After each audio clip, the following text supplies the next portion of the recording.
A wonderland of roses, oak trees dripping in Spanish moss, globally renowned art, sculpture, poetry, and goats?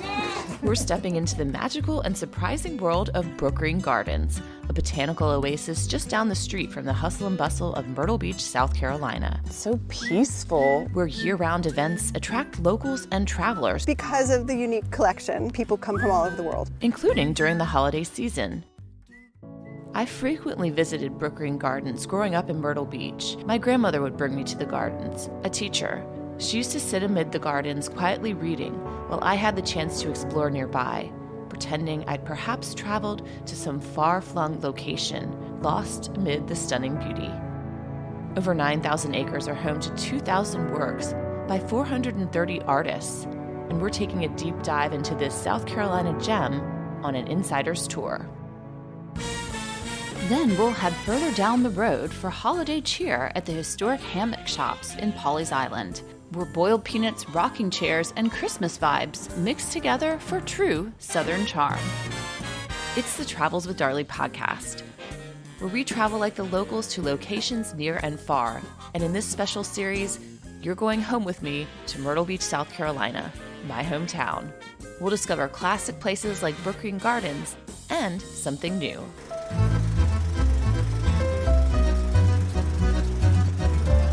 Opened in the 1930s as the first public sculpture garden in America, Brookgreen Gardens' mission is to collect, preserve, and exhibit American figurative sculpture and plants and animals of the Southeast to make sure they live on today.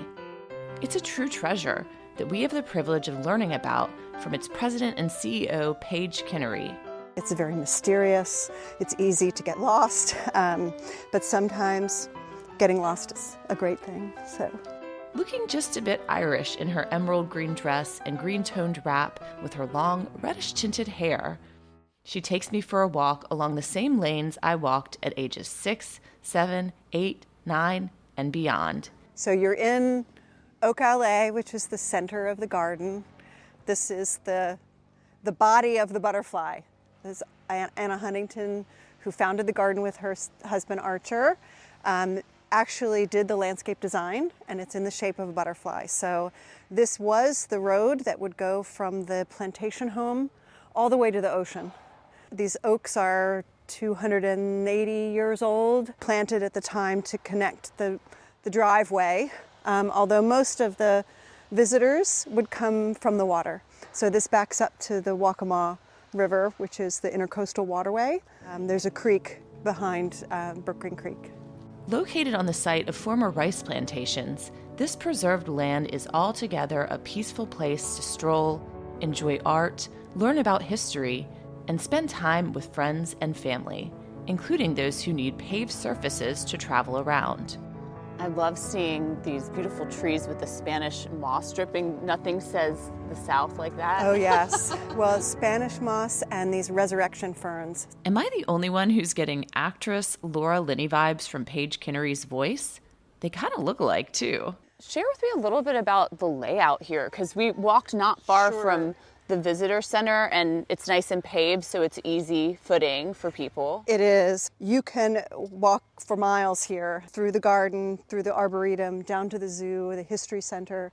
So there's about 250 acres of manicured garden, but we are 9,127 acres of wildlife sanctuary. So we keep the majority of the property in longleaf pine forests that we manage for endangered species like red cockaded woodpecker, gopher tortoise, and participate in other conservation programming. So especially in a place like Myrtle Beach, where we need to have wild areas for migratory waterfowl, for wildlife, Brookgreen really is a sanctuary in the middle of the beach and the developed area. Brookgreen Gardens works to preserve native plants and to be a sustainable steward of their legacy. It's beautiful to look at also as you walk, not only, the greenery and the cultivated spaces, but also some of the spaces feel cultivated and then some of them feel a little bit more wild. A little wild, yes. Well, our plant collection is, the majority of it are native plants. So part of our mission is to educate and through our plant sales, send native plants out to the world for people to use, because they do require less water, less maintenance, less pesticide than non-native plants for the most part, and they can be beautiful. So part of our mission is to showcase how wild spaces can be both manicured and left to look at like natural habitat. For travelers seeking to be educated on a strong female figure from our past, Brookgreen Gardens founder, artist Anna Huntington has a great story. So when we entered the Oak Allée, you passed Diana of the Chase, which is one of Anna Huntington's most famous sculptures. It was actually in their Manhattan apartment before they founded Brookgreen Gardens. Anna was a very successful, one of the most financially successful women of her period. She produced for Gorham Company and others small sculptures and in the 1920s, and was very, very financially successful. So she got TB and needed a place that was warmer to be able to sculpt. And that's why they purchased this property initially, but almost from the day they bought it, they realized this needed to be open to the public. And she had sculpture. It was now the Depression in the 1931, and many of her friends were no longer getting art commissions because of the Great Depression. So she began to collect art. Being married to Archer Huntington, was a famous philanthropist and heir to the fortune of the Intercontinental Railroad and the shipyard, all of the Huntington businesses. So they were in a unique position to be able to both create an economy here, which was a very depressed area, this being the site of Gullah Geechee history for enslaved Africans who were here with the creating rice field economy in the 1930s.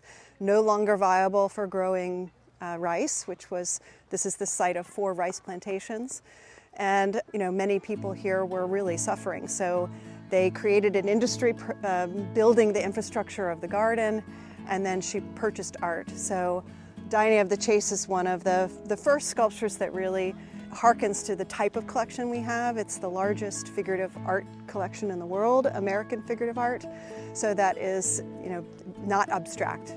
So this is all figurative work that's either people, animals, representational art. So she has a few of the sculptures, like this one is a gilded sculpture, but you'll see a variety of material. This is bronze. You'll see stone, granite, marble. So it's a really spectacular collection. We're visiting the gardens at a busy time. We pass a school group and also many Brookgreen Gardens volunteers. It's the lead up to Nights of 1,000 Candles, which happens annually during the holiday season. Well, this event was created 25 years ago, and it was an all-volunteer run event at the time. Now we have over 500 volunteers here that do the work of about 40 full-time employees in every department. But of course, for Nights of 1,000 Candles, they're wrapping trees. They're every night we have to light all these candles. So they're out, working in all areas of the gardens, welcoming people, interpreting in the gardens. We will see this alight at night with beautiful, beautiful lights everywhere. And different types of light displays. So there's some that are, cafe lights, jarred lights, twinkling lights. There's some color. The children's garden in particular is just a riot of all different colors, and there's a large oak tree there that's wrapped in tons of color. It is a family tradition. It incorporates music and theater productions, amazing lights, and then over 2,000 hand-lit candles. So that makes it a really special experience. And just being in the garden at night, you're seeing things in a different light. The sculptures are illuminated. It's very mysterious. It's easy to get lost, but sometimes getting lost is a great thing. So.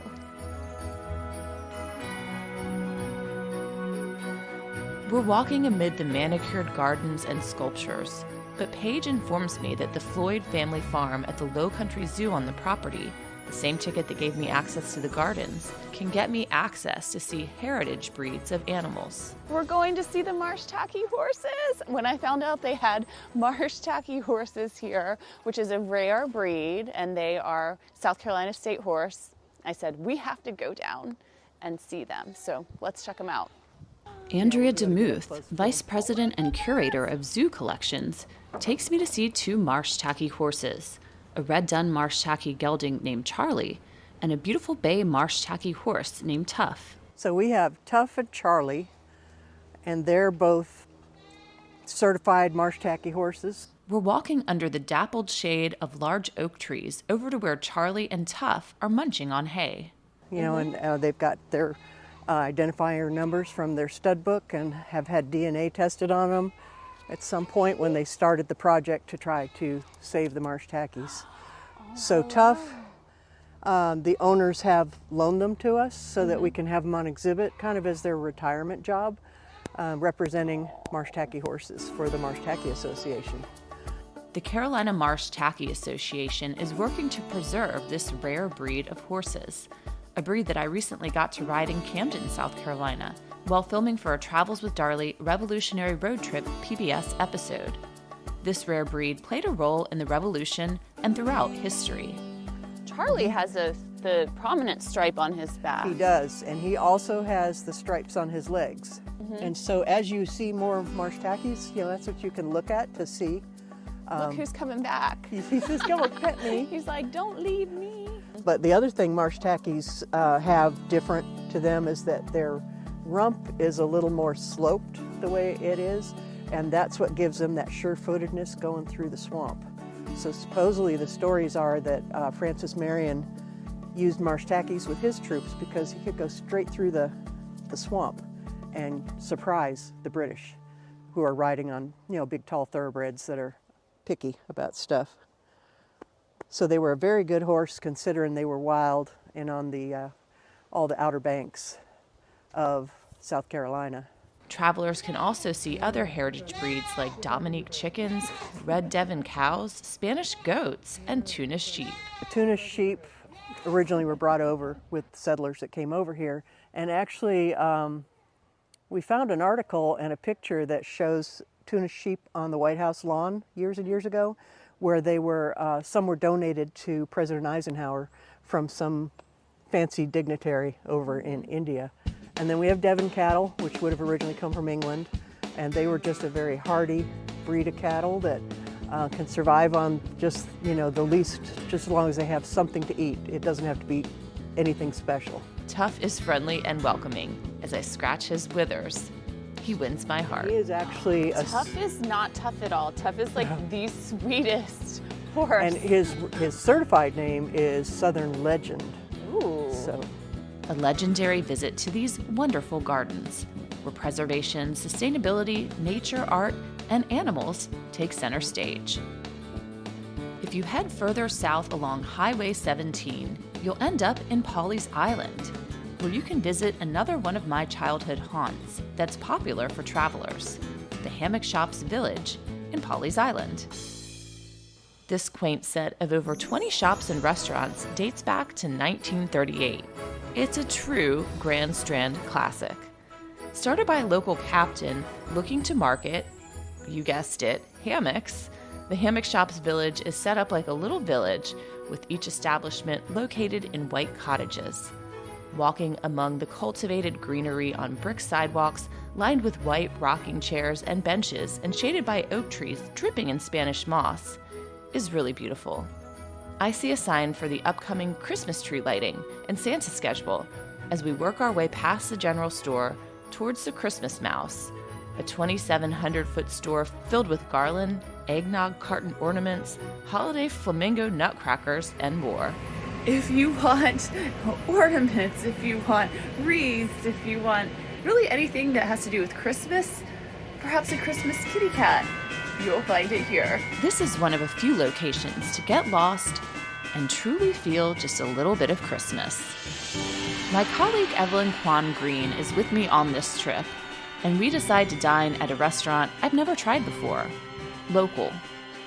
We order home-style macaroni and cheese, boiled peanuts cooked in roasted garlic broth and topped with Parmesan Reggiano cheese, and we rest a while amid the easy breezy ambiance of the regally southern hammock shops. So if you're visiting Myrtle Beach and the Grand Strand during the holidays, or any time of the year, enjoy a respite unplugging at Brookgreen Gardens, dining and shopping at the Hammock Shops, and taking a break from the everyday at these special classic beach locations. For more great travel tips for Myrtle Beach and holiday fun, stay tuned for my next podcasts, taking you to more Myrtle Beach landmarks, old and new. From the Carolina Opry to mini golf to the Myrtle Beach State Park and more. Thanks for listening to the Travels with Darley podcast, and stay tuned for more adventures. We're traveling with the locals. We learn a lot and have fun too. Happy holidays!